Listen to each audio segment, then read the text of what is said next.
তো নীল ষষ্ঠীবার, ওই জন্য সকাল সকাল স্নান করে আমি ঠাকুরকে পুজো করে নিয়েছি। তারপর রেডি হয়ে আমি যাব মন্দিরে পুজো দিতে।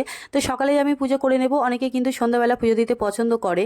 তারপর দেখো মন্দিরে চলে এসেছি। এখানে কিন্তু ফটো তোলা বা ভিডিও করার নিষেধ, তো আমি একটু দূর থেকে ক্লিপটা তুলে নিলাম। এটা হলে বিশ্বলক্ষ্মী মাতা, আর এদিকে হচ্ছে শিব ঠাকুর রয়েছে।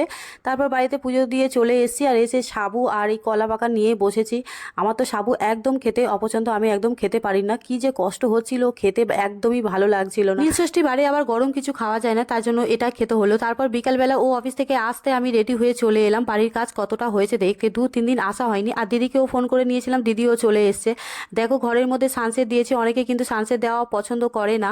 ইচ্ছা আছে সানসেটের নিচে ওয়ার্ড্রপ বানানো, সেই জন্য করেছি। আর এই ঘরেও দিয়েছি, বাথরুমের উপর দিয়েছি, মানে অ্যাটাচ যে বাথরুমটা রয়েছে। তারপর বাড়ি ফেরার পথে দেখো কত সুন্দর লাইটিং হচ্ছিল। দেখো ঈদের জন্য এই রাস্তাটা পুরো সাজিয়েছিল, বেশ দেখতে ভালো লাগছিল। তো বন্ধুরা, ভিডিওটি ভালো লাগলে অবশ্যই করে চ্যানেলটি সাবস্ক্রাইব করে নিও। তো টাটা বন্ধুরা।